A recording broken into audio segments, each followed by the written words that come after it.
नमस्कार, प्रादेशिक समाचार के साथ मैं चंदन कुमार कौंडिल्य। पहले मुख्य समाचार।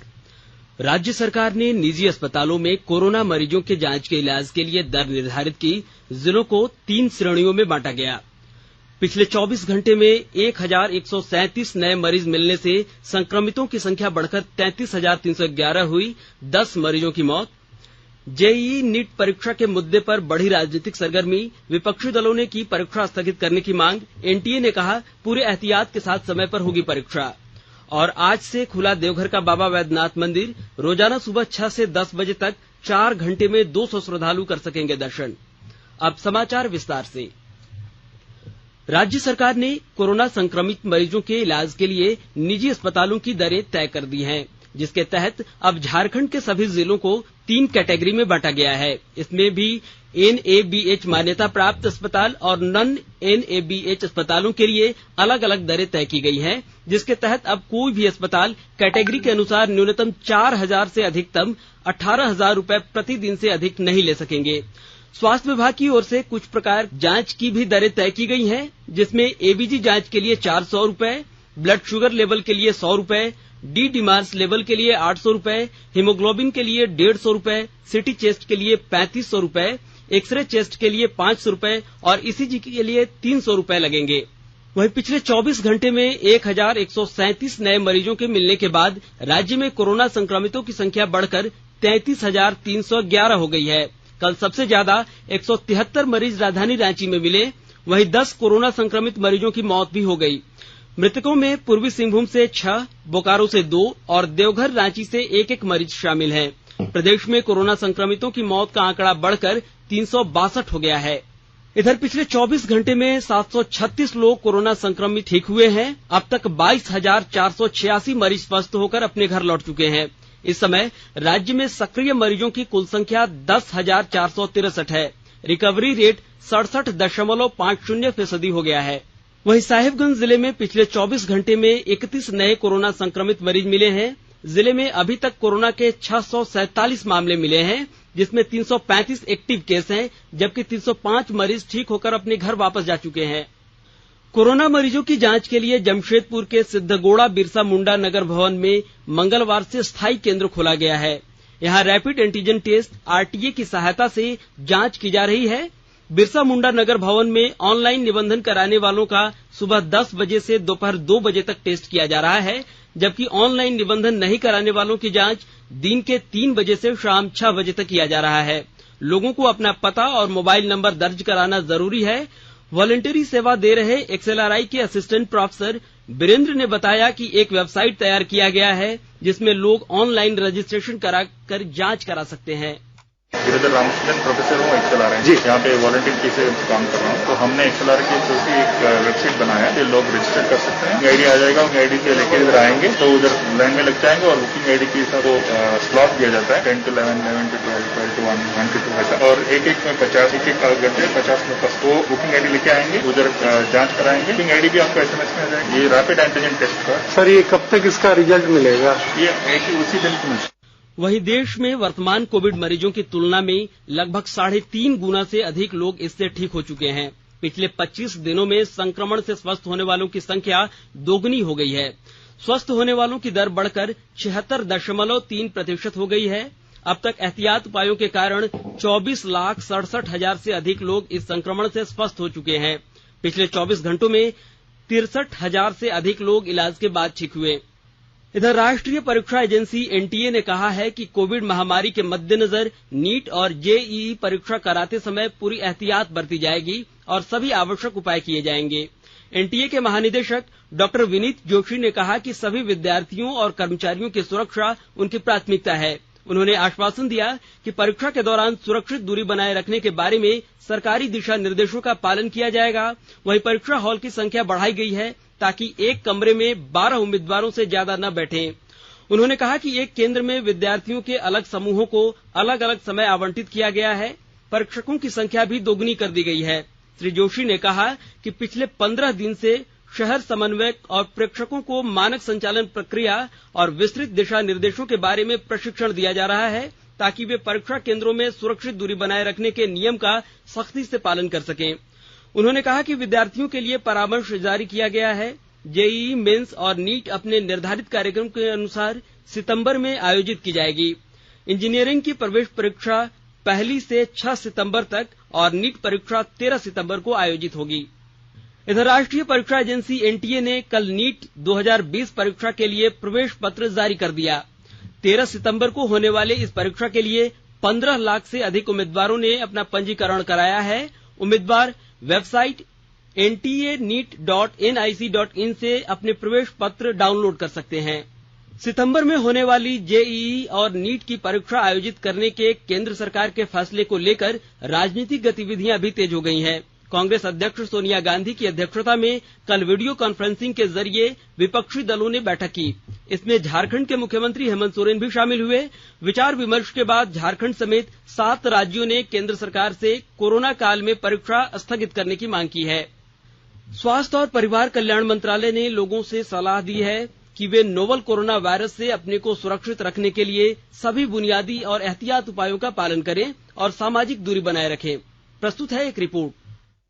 सरकार ने कहा है कि आवश्यक वस्तुओं की पर्याप्त आपूर्ति जारी है और लोगों को चिंता करने की कोई जरूरत नहीं है। लोगों को सलाह दी जाती है कि वे आवश्यक वस्तुओं और चिकित्सा सामानों की खरीदारी करते समय धैर्य रखें और शांत रहें।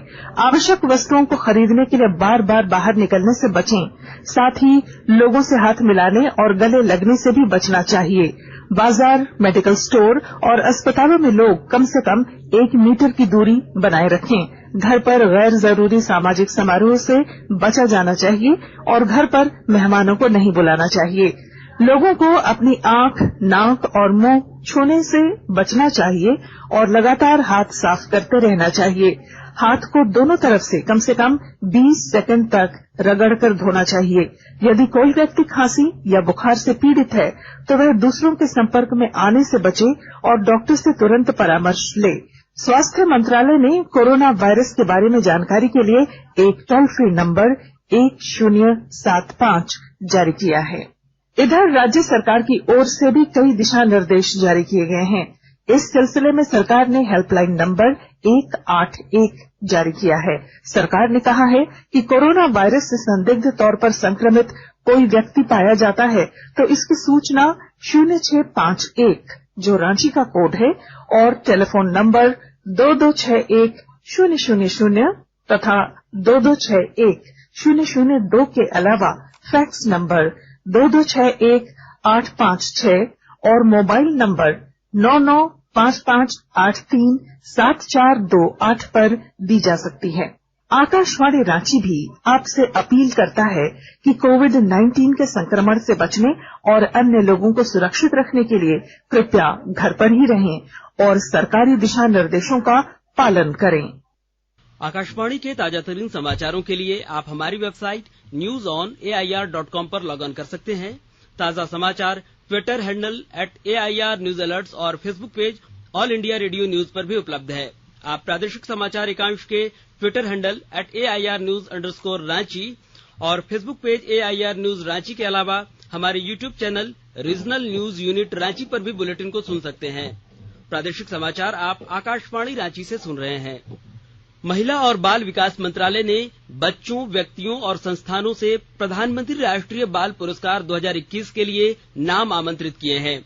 देश के प्रतिभावान बच्चे, व्यक्तियों और संस्थानों को सम्मानित करने के लिए यह पुरस्कार दिए जाते हैं। पुरस्कारों की 2 श्रेणी है, बाल शक्ति पुरस्कार और बाल कल्याण पुरस्कार। यह पुरस्कार प्रत्येक वर्ष गणतंत्र दिवस से 1 सप्ताह पूर्व राष्ट्रपति भवन में आयोजित कार्यक्रम में दिए जाते हैं। बोकारो जिले के उपायुक्त ने प्रधानमंत्री रोजगार सृजन कार्यक्रम के तहत जिले के बैंकों को ऋण उपलब्ध कराने में गति लाने को कहा है। पेश है हमारे संवाददाता की एक रिपोर्ट। बोकारो जिला के उपायुक्त राजेश कुमार सिंह ने प्रधानमंत्री रोजगार सृजन कार्यक्रम के तहत जिले के बैंकों को ऋण उपलब्ध कराने में गति लाने को कहा है। उपायुक्त ने मंगलवार को बैंकों के प्रतिनिधियों के साथ बैठक कर ऋण वितरण की समीक्षा की। उन्होंने बैंकों को लक्ष्य के अनुरूप ऋण की स्वीकृति देने को निर्देश दिया है। साथ ही उन्होंने नाराजगी जाहिर करते हुए कहा है कि प्रधानमंत्री रोजगार सृजन कार्यक्रम के तहत ऋण की स्वीकृति देने में कोताही बर्दाश्त नहीं की जाएगी। उपायुक्त ने जिले के समस्त सरकारी और गैर सरकारी बैंकों को निर्धारित लक्ष्य अगले 2 सप्ताह में पूरा कर लेने को निर्देश दिया है। मनोज कुमार, आकाशवाणी समाचार, बोकारो।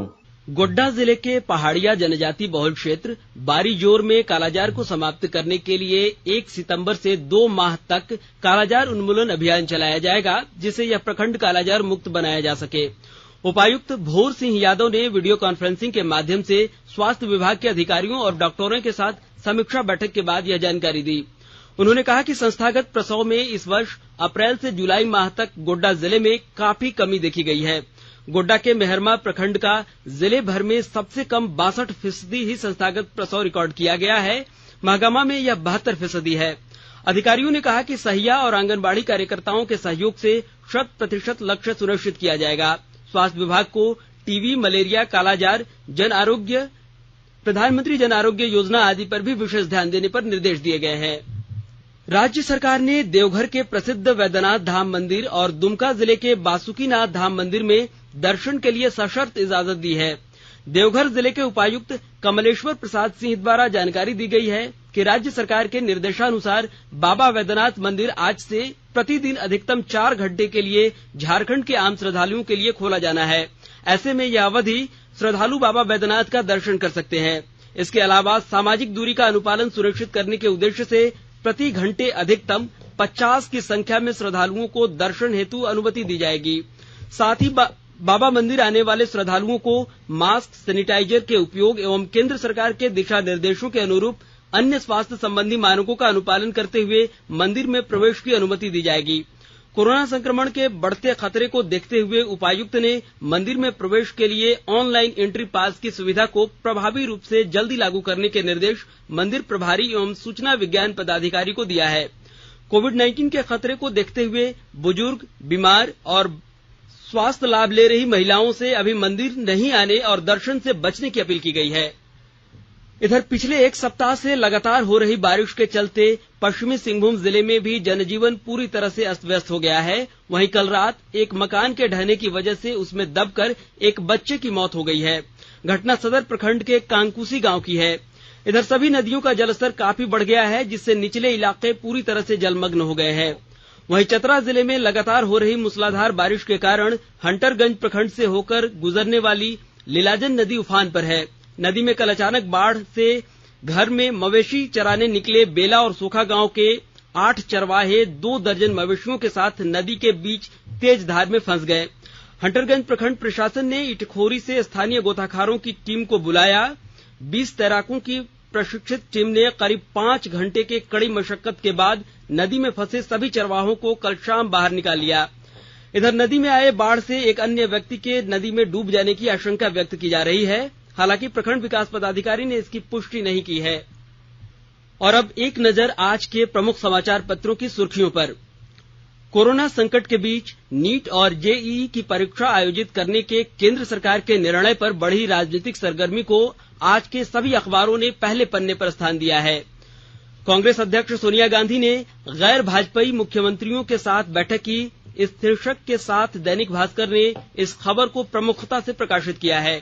आज से बाबा वैद्यनाथ मंदिर खुलेगा, इस खबर को भी पहले पन्ने पर जगह दी गई है।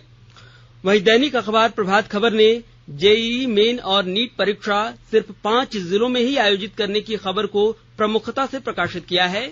इसके साथ ही कांग्रेस समेत कई दलों के केंद्र के फैसले के विरोध में परीक्षा स्थगित करने की मांग की खबर को भी अपनी सुर्खी बनाई है। इधर बढ़ी राजनीतिक गतिविधियों के बीच जेईई और नीट के आयोजन की तैयारी, इस शीर्षक के साथ दैनिक जागरण ने खबर को प्रमुखता से प्रकाशित किया है। बकौल हिंदुस्तान, झारखंड समेत 7 राज्य जेईई नीट के विरोध में इसे पहली खबर बनाई है। वहीं रांची एक्सप्रेस शर्तों के साथ बाबा वैद्यनाथ बासुकीनाथ में पूजा की अनुमति की खबर को पहले पन्ने पर जगह दी है। साथ ही केंद्रीय शिक्षा मंत्री रमेश पोखरियाल निशंक के छात्रों की सुरक्षा के प्रति आश्वस्त होने के बाद ही स्कूल खोले जाने के बयान को प्रमुखता से छापा है। वहीं राज्य सरकार द्वारा छात्रों के लिए परिवहन की व्यवस्था की योजना को अंग्रेजी अखबार द टाइम्स ऑफ इंडिया ने पहले पन्ने पर जगह दी है। इधर हिंदुस्तान टाइम्स ने नीट और जेईई परीक्षा के मसले पर विपक्षी एकजुटता की खबर को प्रमुखता से प्रकाशित किया है। और अब संक्षिप्त खबरें। खूंटी जिले में छापामारी अभियान में पुलिस ने 4 चोरों को गिरफ्तार किया है। सभी चोरों की निशानदेही पर मुरहू थाना क्षेत्र के हेठगोवा से बड़ी मात्रा में चोरी का सामान भी बरामद किया गया है। मुरहू, तपकरा और तोरपा थाना में इनके खिलाफ कई मामले दर्ज हैं। वहीं लातेहार जिले के मनिका थाना क्षेत्र के मतनाग गांव के मैला नदी में एक सवारी गाड़ी बह गई। गाड़ी में फंसे 13 सवारियों को स्थानीय लोगों की मदद से सुरक्षित बाहर निकाल लिया गया है। और अब अंत में मुख्य समाचार एक बार फिर। राज्य सरकार ने निजी अस्पतालों में कोरोना मरीजों के इलाज के लिए दर निर्धारित की। जिलों को 3 श्रेणियों में बांटा गया। पिछले 24 घंटे में 1137 नए मरीज मिलने से संक्रमितों की संख्या बढ़कर 33,311 हुई। 10 मरीजों की मौत। जेईई नीट परीक्षा के मुद्दे पर बढ़ी राजनीतिक सरगर्मी। विपक्षी दलों ने की परीक्षा स्थगित करने की मांग। एनटीए ने कहा पूरे एहतियात के साथ समय पर होगी परीक्षा। और आज से खुला देवघर का बाबा वैद्यनाथ मंदिर। रोजाना सुबह 6 से 10 बजे तक 4 घंटे में 200 श्रद्धालु कर सकेंगे दर्शन। इसके साथ ही आकाशवाणी रांची से प्रादेशिक समाचार का यह बुलेटिन समाप्त हुआ। नमस्कार। घर में रहिए, सुरक्षित रहिए और सुनते रहिए आकाशवाणी।